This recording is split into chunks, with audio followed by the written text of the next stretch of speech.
8ஆம் வகுப்பு சமூக அறிவியல் பாடப்புத்தகத்தில் நீதித்துறை குறித்து தவறான தகவல்கள் இடம்பெற்ற விவகாரத்தில் தேசிய கல்வி ஆராய்ச்சி மற்றும் பயிற்சி நிறுவனம் எனப்படும் NCERT தற்போது நிபந்தனையற்ற பொது மன்னிப்பு கோரியுள்ளது.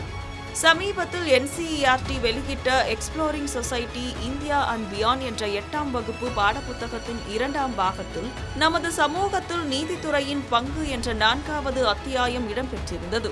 இதில் இந்திய நீதித்துறையில் ஊழல் நிலவுவதாக குறிப்பிடப்பட்டிருந்த கருத்துக்கள் நீதித்துறையின் கண்ணியத்தை குறைக்கும் வகையில் இருப்பதாக புகார்கள் எழுந்தன. இந்த விவகாரத்தை உச்சநீதிமன்றம் தானாக முன்வந்து விசாரணைக்கு எடுத்தது.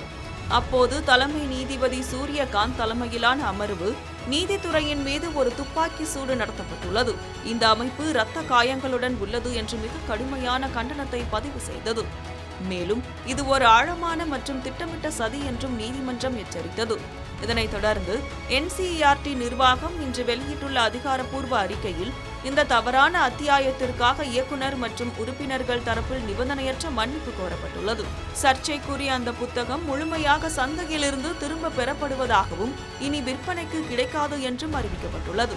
மேலும் மத்திய கல்வி அமைச்சகத்தின் வேண்டுகோளின்படி தகவல் தொழில்நுட்ப அமைச்சகம் மற்றும் தகவல் ஒலிபரப்பு அமைச்சகம் ஆகியவை இணைந்து இணையதளங்கள் மற்றும் சமூக ஊடகங்களில் இந்த பாடப்புத்தகத்தின் உள்ளடக்கங்கள் பகிரப்படுவதை தடுக்க உடனடி நடவடிக்கை எடுத்துள்ளன. இதற்கிடையில் யாரிடமாவது இந்த புத்தகத்தின் பிரதிகள் இருந்தால் அவற்றை உடனடியாக NCERT தலைமையகத்தில் உள்ள சமூக அறிவியல் கல்வித்துறையிடம் அல்லது வெளியீட்டு பிரிவிடம் ஒப்படைக்குமாறு கேட்டுக் கொள்ளப்பட்டுள்ளது. பாடப்புத்தக உருவாக்கத்தில் குளறுபடி செய்தவர்கள் மீது கடும் நடவடிக்கை எடுக்கப்படும் என்றும் அவர்கள் UGC அல்லது எந்த அமைச்சகத்திலும் பணியாற்ற தடை விதிக்கப்படும் என்றும் சாலிசிட்டர் ஜெனரல் துஷார் மேத்தா நீதிமன்றத்தில் உறுதியளித்துள்ளார்.